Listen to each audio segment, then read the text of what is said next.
Okay, I'll get started.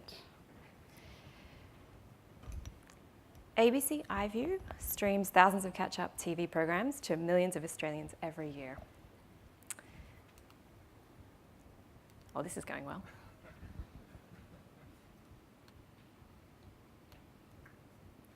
That is better. Okay. The ABC, which is a public broadcaster, it's over 80 years old, but iview is a relative newcomer. We first launched in 2008, and it's now one of the most popular streaming platforms in the country. And I can only say that because I really don't know how many of you use Netflix.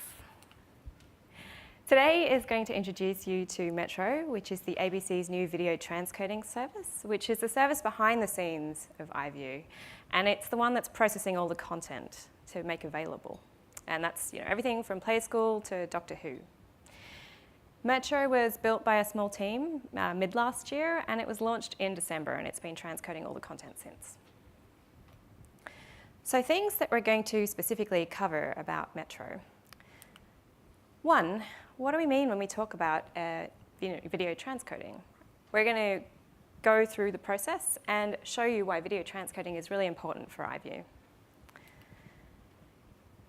There are a lot of options available to actually transcode video.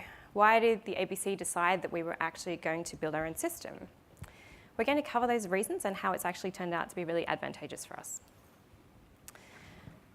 What does this system actually look like? I'm going to be walking through a Metro's architecture, which is a workflow system, and I'm going to be showing you the steps that a media file goes as it flows through our system.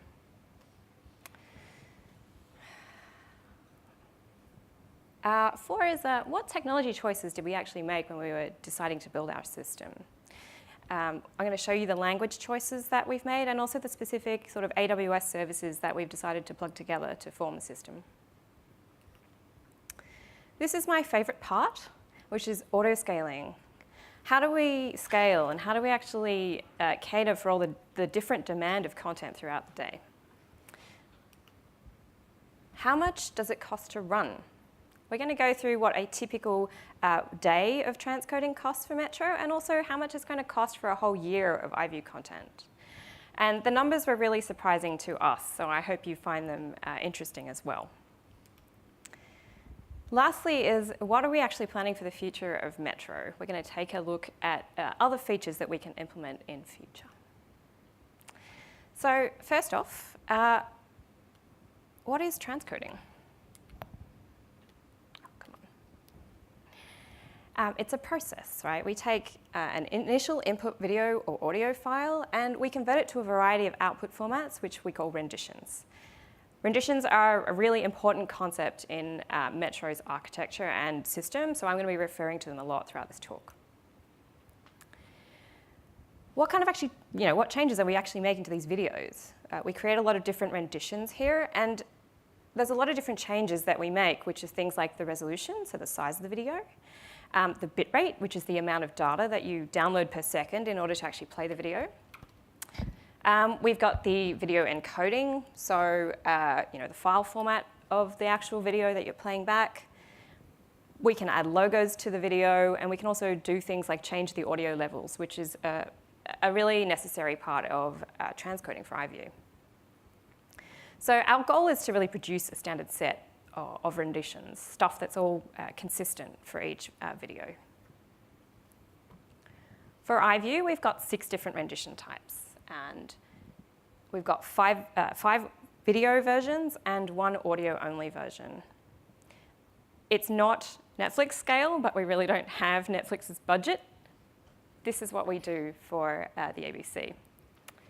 Now that video on the left is what we receive in Metro, and through the transcoding process, we turn it into the renditions that are on the right. Why do you have so many sizes?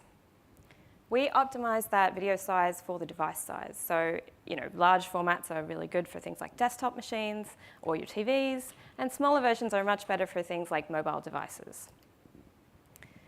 You're going to get a different rendition depending on your network speed. It's also capable, what your device is actually capable of playing. So the higher bitrate versions, the larger renditions, are obviously going to require a lot more data to download. and it's not going to be ideal for mobile devices. You won't even be able to tell the difference when it's playing back on your mobile device as well. So we change these rendition sizes depending on the speed. And it's your video player that's actually responsible for selecting which rendition to play. So it's the one that detects your network speed and changes it accordingly. And it will do that mid-play as well. So it'll adjust according to what you're currently using. iview's current highest quality version is 1500K or kilobits per second. Our lowest quality is 220K. You'll notice that's not HD, but hopefully that's coming in future. For iview distribution, we convert everything to H.264 MP4. And it's really important that Metro standardizes all that video to the same encoding so that the player doesn't really have to worry about different codecs and trying to deal with different codecs. So as an example of a couple of different sources that we receive, we get a file format from broadcast format called GXF. It's a GXF container. It contains an MPEG-2 video and 4 raw audio streams. We also receive files in Apple's MOV format, and those two are all normalized down to this standard H.264 MP4. So let's walk through an example to actually show you what we're doing. So first, we prepare a watermark that we're going to end up putting on the bottom of the video. This is the ABC1 logo here. We make it about 30% transparent so that we don't burn on your TV, and we also don't be so distracting in the corner. And then we resize that down. We resize it to a size that is actually relative to each rendition. And that's because when we switch between different renditions, we don't want the logo to be moving around or to change in intensity. So if we take this input video file now, which is the episode of Utopia, it's the ABC series, and it's in GXF format. This black bar that we've got at the top of the file is a thing that's used in broadcast. It's got timecode information in it, and it's also got a bunch of captions information in it. iview doesn't use any of these, so we actually want to crop it off. So that's the first thing we do here. And next, you'll notice that they're in 4:3 format. They're a bit stretched. And we really want to actually play that back in 16:9. So we adjust that format and set it in the header of the file as well. And the reason it's actually stored in 4:3 is historic. It's called anamorphic widescreen. You can actually store more information in that format and then stretch it out to widescreen than just by storing it in widescreen itself. It's also really good for a lot of historical TV equipment that's been produced for 4:3. So we've adjusted now the ratio. Everybody looks great. We're going to now add that watermark that we prepared earlier, and we position it very precisely, as I said, according to each rendition size to make sure that when we flip, we don't notice it moving around. We're now ready to stream at 1500K, which is our highest quality version. And these are the other rendition sizes that we also produce. There's a 1000, 650, 500, 220, and that audio-only version. So that's the audio. In terms of video, we have to do a bit of preparation to actually make that available as well. So this is the audio for the same video at Utopia. It's a half-hour show. And you can see that there's a block at the start and the end, which is the more intense than the others. Sorry, this is audio intensity. So the height of the bar indicates how loud it is. The taller the bar, the louder the volume. And at the start and the end, the credits are usually covered with music, so they're louder than the rest of the episode. This is what the previous transcoder for iview used to produce. It's much more intense than what's in the GXF file. If I flip back and forth, you can really see that. And what we want to do is actually make sure that Metro produces the same level of audio intensity than as this, our previous transcoder. And that's because we've actually got a few different reasons why. First is that we do have some old content that's still in the system that's been transcoded by the previous transcoder. And we want you, viewers, to not notice a difference when you play an old version of a show and something that's been transcoded newly in Metro. Number 2 is that between different shows, they might be recorded with different audio levels. So we want to actually normalize everything so that if you watch one show here and then another show here, you're not having to adjust your volume so that you watch different shows. And that's also important between the renditions of the same show, right? If the player ends up flipping between a different rendition, you don't want to notice that the audio levels are jumping around. So audio normalization is really critical for us. This is Metro's new output of the same thing. So it's much more intense than the original version, and it's pretty close to the previous transcoder.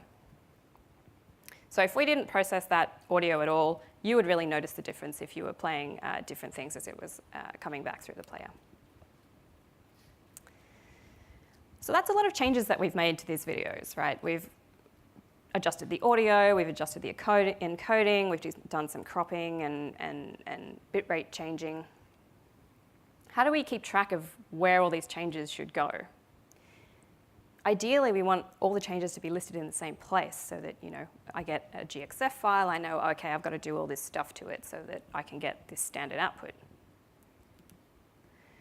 So we encapsulate all of that somewhere in something called a profile. And that's a set of instructions that we can look up and we can apply universally to everything that is of this type of content.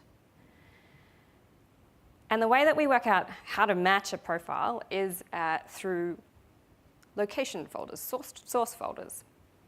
Metro's got a source location, and that's where all the content gets dropped. And inside that location, we've got different folders. This is a pretty MVP sort of solution. But for our MVP here, we map each folder to a specific profile. So all GXF content here, like Utopia, that has all the similar properties to Utopia, gets dropped in there and it has that same level of instructions applied to it to get all the output out.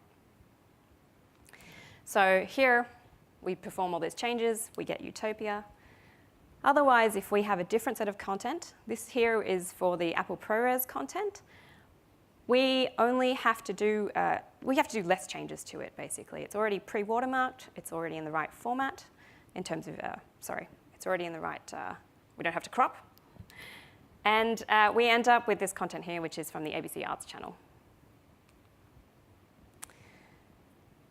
So the next question then is with all those changes that we've actually just listed, right, how are they actually applied?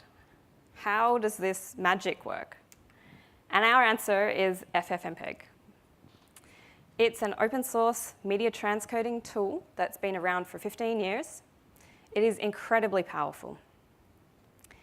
This is a really simple example of what you can do. You can take an input file in GXF and convert it to an output file.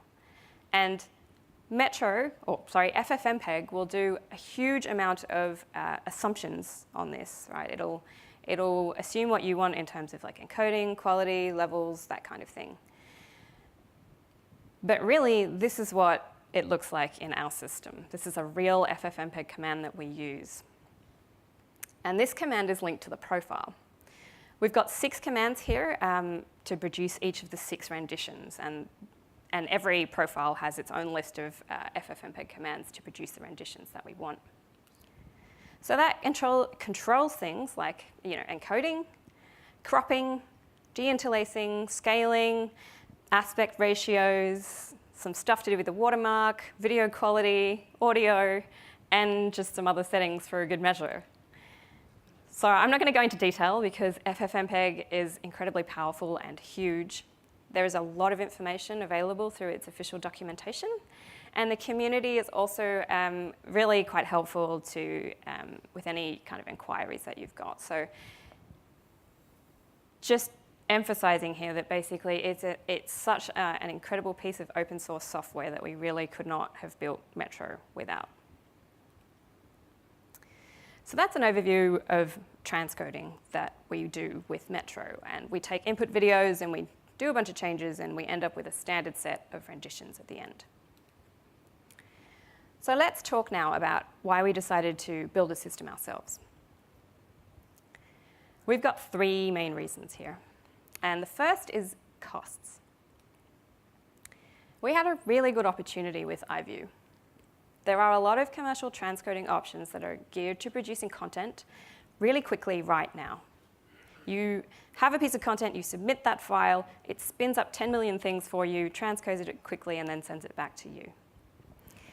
So that's what the previous transcoder for iview did.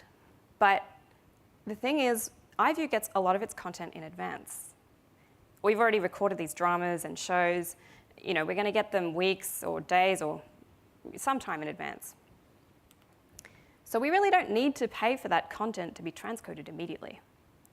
We could choose to batch it or queue it and process it in a bunch and do it later at night, or on some cheap kind of computing hardware in the cloud. So we're the ABC. We love saving money. Sounds like a good idea to us. I can't go into the costs of what the previous transcoder costs, but I can give you an analogy. We were previously paying for the transcoding Porsche of the world, right? It had a lot of features, and it was very fast, but we really needed something like a Mini. We needed something to just be reliable and get our content from A to B. We just need to know that our content's going to be there and available before it goes live. So a reason to build this system was to actually help reduce costs by sacrificing a little bit of speed and paying for building something that was going to service needs that we wanted, features that we wanted. We also have a large range of content. We've got a large scale of content. iview is just one of our products. We also have videos on our news sites, and we have a commercial arm of the ABC which produces content for third parties, things like iTunes. You can go and buy ABC series off there. If we could handle iview content efficiently, then why wouldn't we use this on all the other areas of the ABC as well? And that suddenly becomes like a much more attractive proposition. So we could also build this in the cloud. Everybody loves the cloud. It scales as far as you want it to, and there are no restrictions, requiring a certain physical number of transcoders to actually transcode your content, or there's no amount of hours of transcode that you need to buy in advance to be able to process all of your content. We can actually just pay for as much as we use, and that applies both if our content grows, for example, if we add new types of renditions, higher quality renditions, or if we're having a quiet month and it turns out that we're not actually producing as much content as our contract is required. So the last reason is also flexibility. As I mentioned, the ABC is 80 years old. Our content has a lot of quirks. We have a lot of custom broadcast settings and formats. If we have our own system, we can customize a lot of features to suit our own systems and formats. And I'm going to give you an example of a quirky thing that we have. So this black bar at the top that has broadcast information in it, it requires asymmetrical cropping. And there's not a lot of commercial transcoders around that will actually provide that system, that feature. We would have to pay extra to be able to do this. The black bar also contains captions in a format called OP47. And OP47 is an obscure caption format, it turns out. And again, there aren't that many commercial transcoders who provide that. So we would be paying extra for this support. Instead, if we build our own system, we can actually cater to these specific requirements using software like FFmpeg or plugins to FFmpeg, and we can deal with our content specifically. So by building our own system, we can save money by sacrificing a bit of speed. We can benefit from the scale of our content, and we can also be flexible with the ABC's specific requirements in future. So having decided to build our own system, let's take a look at how it's actually designed. Metro is a workflow. All the content that goes in will follow these steps. So each file gets transferred into AWS. We then log and queue that file and make it ready for processing. We transcode it by running FFmpeg on it. We then move those resulting renditions out to the CDN. And then, excuse me, and then we notify iview and say that that content is now ready for publishing. So here's what that workflow looks like from an architecture point of view. All of our incoming media gets uploaded to an S3 bucket. When that media is finished uploading, we use S3's inbuilt notifications to put a notification onto an Amazon SQS queue. So it tells us that a new file is available for processing. We have written several small queue listeners here, one of which monitors this queue. And it's only got one task, which is to send an HTTP notification to another component in our system and say, hey, something happened. So as soon as our message is put on the queue, this queue listener picks it up. And it tells another component in our system, which is an API called the orchestrator, that this new content's available. The orchestrator is the brains of our system. It's the only component that is state-aware, and it has a data store in it. It's responsible for tracking where every single piece of content is in the system. It also controls the number of transcoders that we've got in flight. So while it's saving this job in the database, it also looks up that master list of profiles that we've got. It matches the new video that's been dropped to a profile, and then that profile tells us a few really important things. The first is how many renditions we're actually creating here. The second is that FFmpeg command that we use per rendition. Third, the location of the source file. And fourth is where to save all those output files. We've got extra metadata that we send along with that, but those are really the 4 things that we need to know in order to be able to actually transcode something. So now we have enough information to actually save our transcode, begin our transcode. So the orchestrator enqueues a new message per rendition onto a transcoding queue. So if there's 6 renditions to produce, we put 6 messages onto this queue. It also calculates whether we actually need to spin up more transcoding instances to process this content, or if in fact there's any transcoders running. If there's not, then we start one up.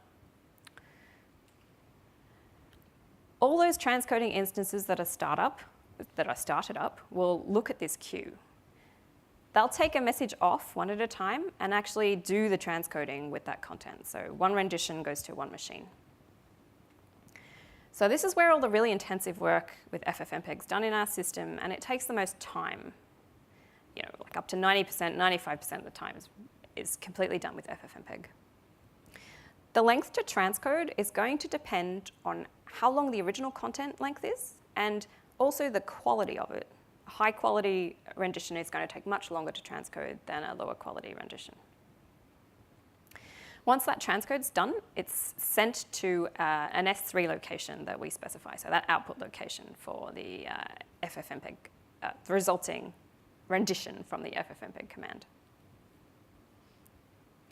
So the orchestrator will then update that job to say that the transcoding's done, and it will send a message onto our CDN transfer queue. That process then will take those finished renditions and send them up to our CDN securely. And that means that they will now be ready to publish on iview. So the orchestrator then logs the fact that they're done and uploaded to the CDN, and then also chooses to examine the rest of the system. And if there's no content left there, it can choose to spin down any other transcoders that it's got running, because we're no longer processing any content. Once that's done, we notify iview and say, OK, all these videos are now ready to publish on iview. On average, it takes just shy of 8.5 minutes to process all the content through the pipeline. So that figure encompasses everything from file upload to S3 to notifying iview. We've got a variety of different content though, so things like 5-minute children's videos and documentaries that can be like an hour or 2 hours long. So the time spent in the system is really going to be dependent on how long the original source content is and how high quality that rendition is.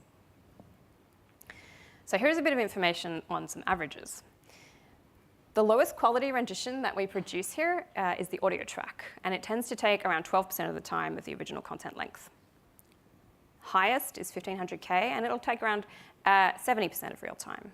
So for a 1 hour piece of content, the audio will take around 7 minutes, and the highest quality video will take around 42. So that's a summary of our workflow architecture built in AWS. Now we're going to dive a little deeper into the system and look at the language and infrastructure choices that we've made while building it. Our code components are written in 2 different languages, Node and Go. This is where the code sits in our system. And here's the orchestrator again. That's the brains of our system. It's the only component that we decided to write in Node. Why did we choose it? One is that we had existing team experience before. The ABC, we'd actually had a team, a backend team that was experienced in Node, and we'd written several APIs before. There are also quite a good collection of good quality modules available to help you write things quickly in Node. So Express, for example, which is a great framework, and there's a lot of middleware that's been supplied for it as well. The orchestrator isn't that complicated. The most responsibility it's got is to actually look at the number of transcoders that are running and decide whether or not we need to increase that. And that does that every time a new piece of content is dropped into the system. The sad part is that JavaScript isn't typed. And so that makes it, kind of crappy to refactor. It also means that there's a lot of boilerplate testing code. It's also, not great for the other kind of components we've got in our system, which are much more long-lived polling apps that just watch a queue. So we decided to look at another language for those components. And these are queue listeners here, and they're written in Go. So they're small, independent, long-lived programs. They each monitor a queue, and they do one thing every time they receive a message from that queue. So there's 3 different types here. One is the step to register a new file that's dropped in S3. Number 2 is to actually transcode the content using FFmpeg. And the third one is to send the content to the CDN. Now, Go is an experiment, and this is the first time we'd really used it at the ABC. So the typing was really nice for us compared to JavaScript. Yay. It's also compiled to a binary, and you can actually select the platform that you're targeting at build time. So you don't need a runtime like .NET or the JVM. You can just take this binary and drop it somewhere. So that makes it really, really easy to deploy. As long as you've got a consistent kind of architecture, you're good. The downside is Go has quite a hefty learning curve. The way it does sort of interfaces, object declarations, and how to actually design your code well can be a little daunting and challenging at first. I personally found it quite hard to find how to design patterns of success in Go. So we ended up doing things quite a few different ways in our system here. But yeah. We ended up doing quite a few different things, and ultimately we've taken some learnings away from Metro to other projects within the ABC. We also use quite a lot of AWS technology, and we're going to walk through some of that now. So I'm going to focus on things that we use slightly differently or that have sort of a more unusual challenge with them. So EC2 is Amazon's hosted service for machines on demand. Aside from our transcoding instances, we don't do anything too unusual with that. We're using it fairly ordinarily. We've got auto-scaling groups for redundancy, and it also helps us to scale horizontally. So anything we deploy code on here is in an auto-scaling group. The really nice part we like, obviously, is any unhealthy instances get replaced, and we don't really have to worry about it. However, our transcoders here have unpredictable demand, and we frequently change the number of instances running for cost efficiency. So I'm going to expand a bit more of that in the next section. Looking at Amazon's queue service, SQS, We have a few queues in our system, and we really like them for data resiliency. If you're not familiar with Amazon's queues, they operate on a first in, first out system basis. So a single message can only be processed by one consumer at a time. Each message also has a visibility timeout, and that's kind of a flag saying, hey, I've got this message whenever you pull one from the queue. I've got this message for the next X time period. And if you pick it up, but then you happen to die, that message reservation ticket will eventually expire, and the message will return back to the queue after that's done. That timeout's configurable. We originally had it set for a really long time, which is 2 hours. And that was because we needed the ticket to actually last as long as our longest transcoding instance would go. So we needed to be able to handle high-quality transcode for a long piece of content. This is obviously not ideal because if something dies 1 minute after it's picked it up, then you've got to wait 2 hours for that message to expire to return to the queue. We later changed this, because we experienced it a little too often, to be an adjusted timeout extended periodically. So every 5 minutes, we now say, yeah, I'm still working on it. Please update and extend the visibility timeout for 5 minutes. So that now means we have no upper limit on the length of content that we can process. It also means that we can re-queue unsuccessful jobs much faster. So that was a win-win for us. In terms of file storage, we use S3. Nothing too surprising here. We purge all this content after 7 days, and we keep a rolling window open. If we ever need to retranscode something, we just make the content providers re-upload it again. In terms of our database, we originally started with DynamoDB, but we later moved to MySQL. Dynamo was probably the biggest mistake of our build. And we'll first look at what it does, and then I'll explain why it turned out it wasn't suitable for us. Dynamo is NoSQL, and it's a key value storage sort of mechanism. It's ideal just for user key and value pair storage. User ID, session data. You can only retrieve objects by this key, and this key has to be unique. So if there's something in the session data that you really wanted to retrieve things by, like, for example, I don't know, a user has a preferred language, and you want to pull out all records where they have a preferred language of French, you can't do that. Dynamo doesn't let you do that. You can only retrieve an object by ID. That's it. So that's obviously not ideal if you're trying to aggregate things, which we like to do. And it's not like something like Elasticsearch, for example, which is NoSQL, but you still can query things by all the stuff in the content here. You also pay for the number of records you retrieve per second, right? So if you retrieve a single record per second, Dynamo is cheap. If you retrieve thousands of records per second, it's not so good for you anymore. As I said, this didn't really work for us because we rely on aggregations. Things like what jobs are being transcoded right now, right? What's the current queue wait time? We want to know because we want to take an action if it's slow. Trying to aggregate data in a NoSQL system where you can only query by IDs really sucks. We either have to retrieve all the records and then manually aggregate them, which sucks, or we have to store that same information in multiple places, multiple sources of truth, right, for every single piece of aggregate data that we want. And that sucks too. So we opted to go with retrieving all the records, which, as you can imagine, is not cheap, and it doesn't really scale well. This is 100% our fault. We did not do our homework when we were looking at Dynamo. I think it's a fine thing if you know all the data you want is key value information, things like user ID with session data, that's actually fine.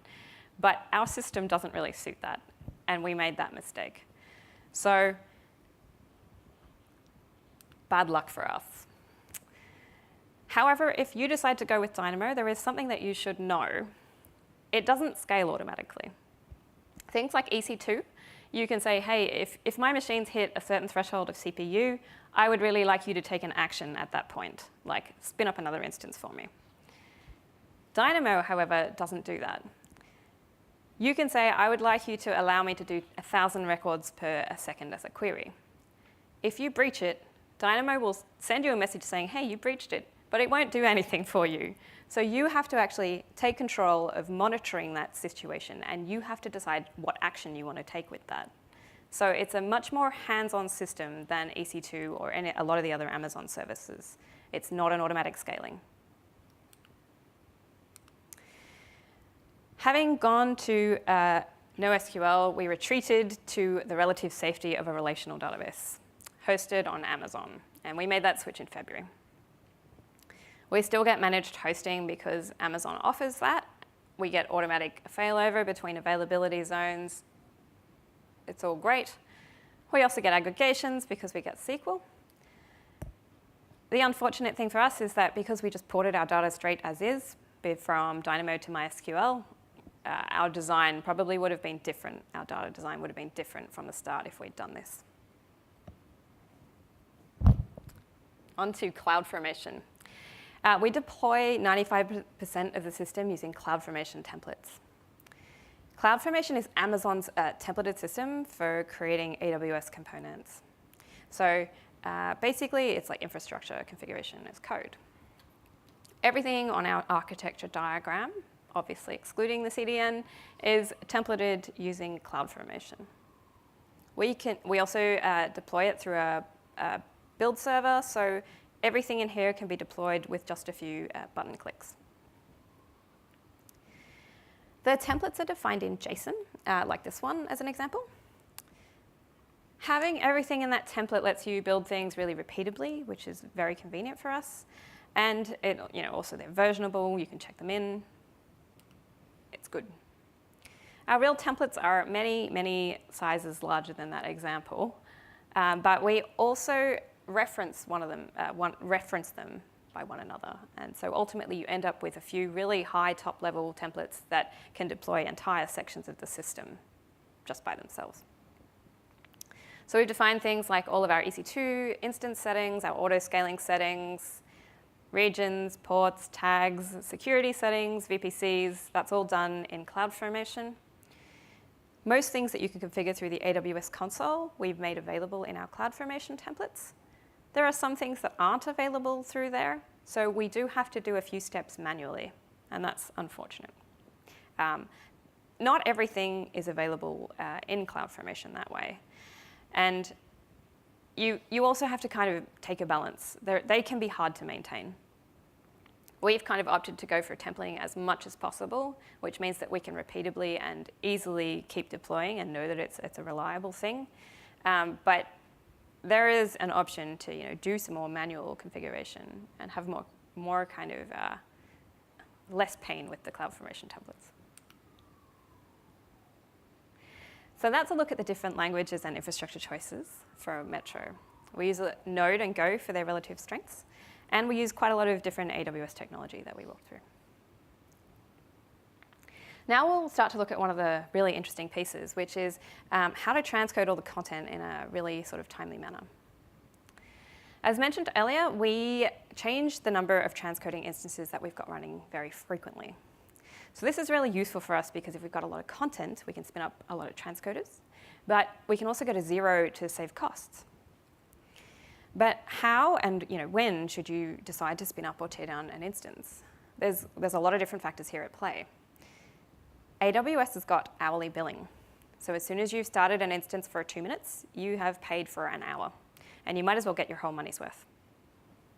There's also a balance between cost and speed. If you have a large instance size, then that transcode is much faster, but it costs more. So if you've spun up an instance and it's only, you're only using 5 minutes, you're actually better off kind of paying for a cheaper instance that's going to take much longer percentage-wise of an hour to transcode. So that balance is going to be affected by the type of content you've got and the quality that you're producing. How quickly does the content need to actually be available? We get a lot of content in advance, but there are some things that we transcode and make available, like live shows. So the news, for instance, we can't get that in advance. We only get it once it's finished broadcasting. So those things, ideally, we want to process quickly. once they've been added to our pipeline. Sometimes we also get things like a takedown request for a show. So somebody wants to update a version of Four Corners or something, because we get a request to remove that. So because we have one queue, if a high priority piece of content gets sent down, all the content that's been in the queue before that actually needs to be processed quickly before we get to this high priority piece of content. We also really don't know when people are going to put things in the pipeline. People will batch things up to go at random times of the day. They also then just add things in dribbles whenever we want. If we knew when it was all going to go in on a regular basis, we could spin things up in advance so that it's ready, but we don't. We also get a variety of different content length, from 5-minute videos to those 2-hour documentaries. So you can process a lot of 5-minute videos in 1 hour, but those documentaries might take 1 hour by themselves to process. AWS also takes a little longer to react, right? It normally takes 5 minutes for autoscaling metrics to react when you are monitoring something. You can tell it to actually monitor a queue and say once it gets past a certain size, spin something up. That's fine for most of our content, but if there's something high priority going through our queue, that's probably not as fast as we would like. We would like to react faster. And particularly EC2 instances themselves take an additional few minutes to spin up, so we really want to react as soon as we know something's gone in the pipeline that's high priority. There's also no automatic shutdown instance at the 1 hour mark. You've got to keep track of how long an instance has been running and then choose to take an action once the time is close to running out. At the time we built this as well, you really didn't have control over which instances in an autoscaling group would get shut down. Amazon would just pick the oldest ones and turn them off for you, but that was really not ideal for us because that instance could actually be processing content at the time, right? We don't want that to happen. They've just released something, or they have now released something called instance protection, which means you can, put a lock on this instance and say, please don't shut this down. It's busy doing work. And then once it's finished, you can release that lock. That was pretty much my face when trying to decide how to solve this problem. Right? There are a lot of variables here, and they all kind of counteract with each other. Which one of these actually gets priority? So instead of tackling everything, we decided to just focus on our MVP. We have one queue, and we have both regular and priority content in there. So don't make things wait too long, because we always want the priority videos to flow through as soon as possible. So to do that, we have to be really proactive about supplying enough capacity to handle everything in the queue at any given time. So that's how we know that it's all going to be processed within a particular time frame, a given time frame. Our best way to calculate capacity is to actually look at the profile when you drop the content in the system. So if you remember this slide from earlier, this drop folder tells us the priority of content, and that's because we created specific folders to say, hey, this is high priority content, please do something with this. But it also tells us the quality of the renditions through the FFmpeg commands, and how many renditions are being produced. So we know those three pieces of information: the priority, the quality, and the number of renditions. From that information, we know situations when we'd want to proactively spin up new instances to be able to actually handle the content or to process the content and keep the pipeline moving. So particularly for priority and slow content, that's when we want to take some action. So that particular folder wasn't high priority, but it did produce 2 high quality renditions, and they take a long time to transcode. So we want to add extra transcoders to the autoscaling group, 1 per rendition, so that we don't have stuff waiting behind those 2 really long renditions. On the other hand, if we have high priority content, we check to see how many renditions there are. Normally, for a lot of strange business reasons, our high priority content actually produces only 4 renditions, and that's the 4 lower quality renditions. So we only need to start up 1 transcoder, and all those 4 renditions can be processed by that 1 transcoder. They actually flow through really quickly there. If it's neither high priority nor high quality, we check to see the ratio of the jobs in the queue to the available transcoders. If the ratio is fine, we don't take any action, we just leave it as is. Otherwise, if the ratio is too high, we spin up another transcoder. If there's no transcoders running, we spin one up to ensure that the pipeline is actually moving. So there should never be an instance where there's stuff in the queue and nothing to process it. To adjust the number of transcoders, it is one line of code, right? We calculate how many transcoders we've got in service and starting up, so launching, plus the number of transcoders that we want to add. And that gives us a desired capacity that we want for our autoscaling group. However, before we issue this command, we check to see how many transcoders we've got that are idle. So how many jobs are actually need to be processed versus how many transcoders do we have running? And if we've got jobs in flight, more transcoders running than jobs in flight, and those idle transcoders are less than the number of extra ones we want to spin up, then we don't take any action. If we do need extra capacity and we execute this command, AWS will process it within seconds, and a new transcoder starts spinning up pretty much immediately. So that is much faster for us than waiting for those automatic 5-minute scaling checks that AWS provides you on autoscaling groups. We build a machine with custom configuration of FFmpeg on it. And that helps us a lot because FFmpeg takes 15 minutes to compile. We don't want to pay that cost every single time. So we have an image, and we use that for all of our autoscaling instances so they spin up as soon as possible. Which instance size should we be using? In an autoscaling group, you can kind of specify like one instance size. You can't really kind of mix it up. So for us, for simplicity, we decided to choose just one. Transcoding is CPU heavy as well, so we want something with a lot of CPU power. We decided to target the AWS C4 series of instances, which are quite high on a price to compute power ratio. This is a graph of all the instances inside the C4 range. And our benchmark machine was a MacBook Pro, and that's my colleague Nick McCarty's machine. You can kind of see that's about equivalent to a C4 2 extra large. But in terms of trying to decide which one we want something with a reasonable level of power for cost. We really don't want to pay a huge amount of cost and not get that much benefit in terms of extra CPU power. We decided to go with a C4 extra large for ours. It's slightly less than the next instance size, which was on that graph. Oh, sorry. Each step there is actually twice as much as the previous one. So scaling up there is easy, right? If you've got a lot of content and you think that it's high priority or you don't have enough comfortable capacity, you add more instances to the group. We step up in those increments, right? However, scaling down requires knowing which instances are busy so that you're not stopping a transcode that's in process. So how do we know which transcoders are actually busy? And our answer is we don't for our MVP. We need to wait until that entire pipeline is clear so that we know that none of them are busy and turn them down instead. This is an example of the number of transcoders that we've got running in action over a 4-hour window. And you can see quite a lot of scaling up and down activity here. You can particularly see the inefficiency of kind of waiting to see all of the content flow through before we decide to turn them off.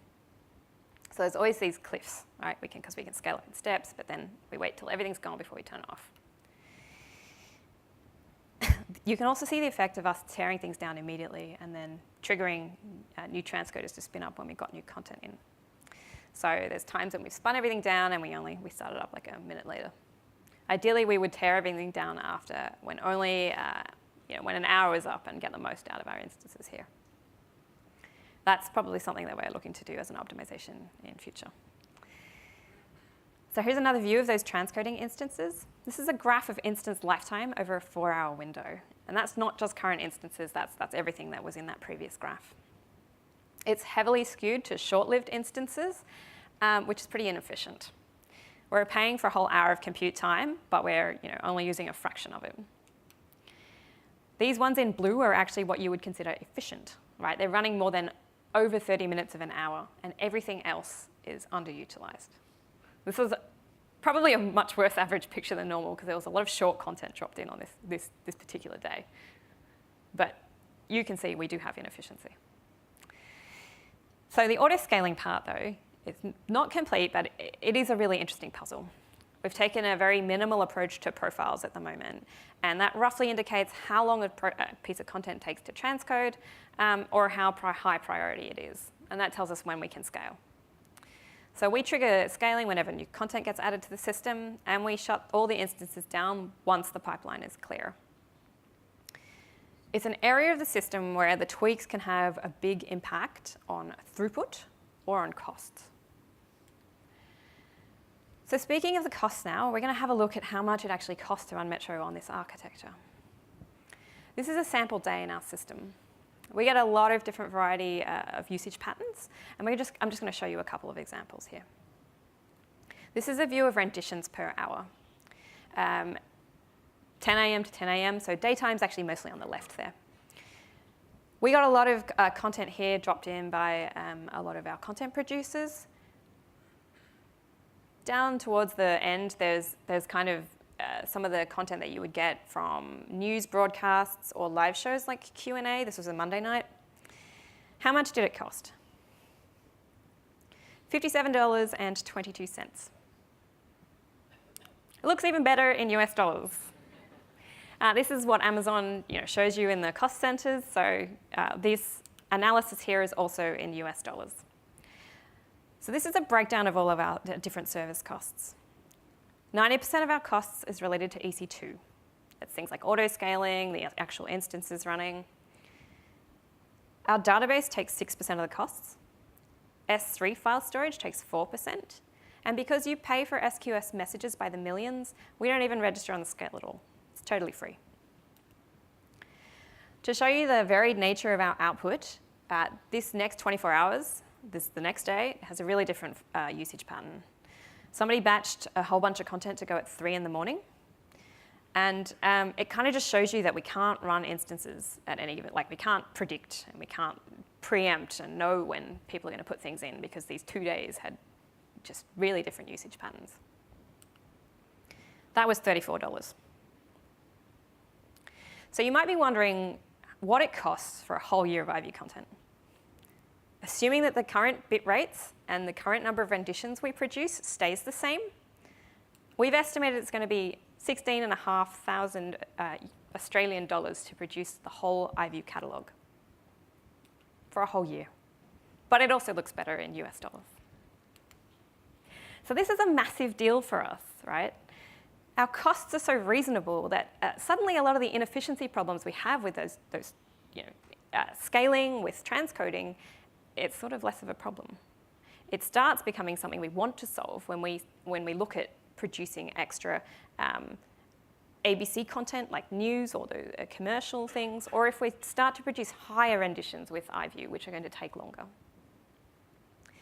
Going back to our car analogy for this, we managed to change the cost of the system from this Porsche here to something more like a bike. But we still meet a really reasonable time frame, right? And that makes us all really happy. Looking at some future features that we would add for here, at the moment, again, we cater for just iview content, and Metro works just fine for that. But if we needed higher renditions or more quality renditions, then we can look at some more optimizations. We could introduce a priority queue instead of to one queue with a lot of different types of content. So the idea that you would pay extra to have different time to be able to actually process your content faster. So stuff that's priority would instantly spin up a larger transcoder box that would process its FFmpeg content faster, but everything else could sit and wait and be batched overnight when it's cheap. We could use things like spot instances in AWS, which are 8 times cheaper than regular on demand. It would also help us solve our problem with underutilized instances, because that batch can, obviously collapse and be processed by one instance rather than all these separate ones. We could also start transcoding in segments. At the moment, we take one file and we process that on one machine. If it's a long piece of content, it's going to take a long piece of time. And if it's 1 hour and 1 second, then that's annoying. So instead, we could kind of look at things like transcoding 10-second batches.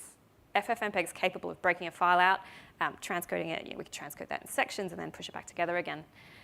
We actually looked at AWS Lambda when we were doing this initially as something that we could try.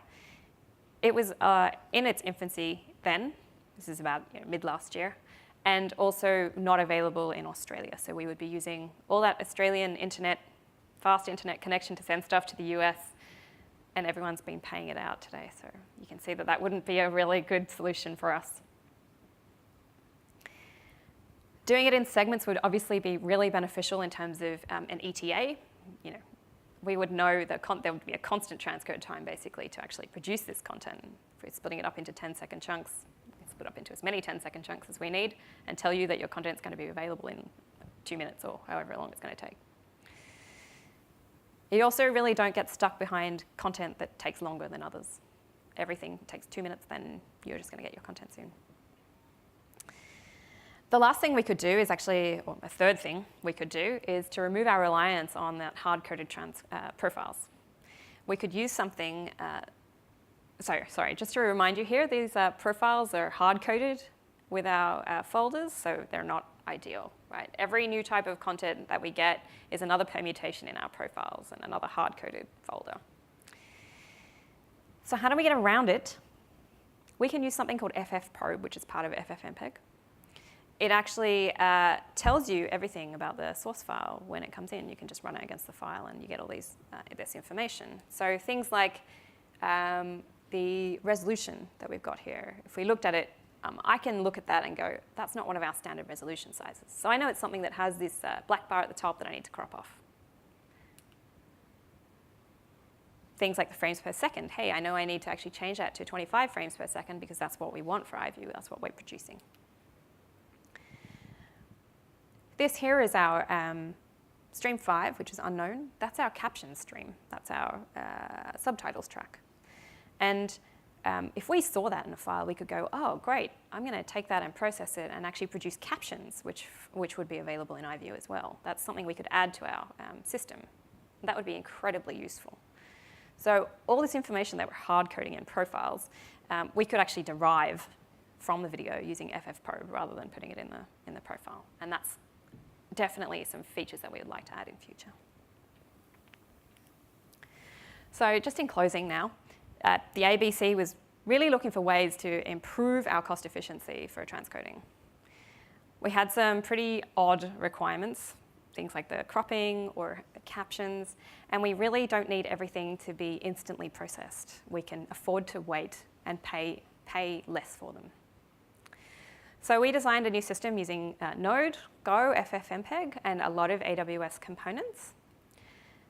We're taking advantage of a lot of auto-scaling techniques so that we can meet changing levels of demand, but pay for only what we need.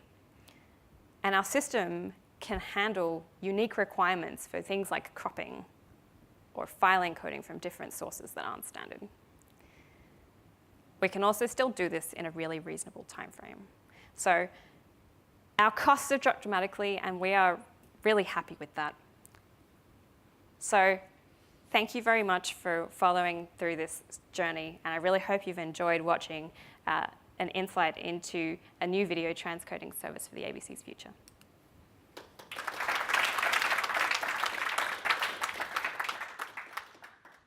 How's our time? We are up. One question. Yeah. Is there a reason why we didn't use Elastic Transcoder? Yes. It was more expensive than doing it with FFmpeg ourselves, particularly for the volume we've got. Elastic Transcoder also doesn't do the cropping and things that we need. So yeah, there was just extra quirks. So for the old content we had, you had to write extensions for FFmpeg? So for the existing content we had, did we have to write? We didn't have to write any extensions, no, for FFmpeg, no. So everything that we wanted was available out of the box. I am happy to continue answering questions, but I might just do that off the side. So thanks very much.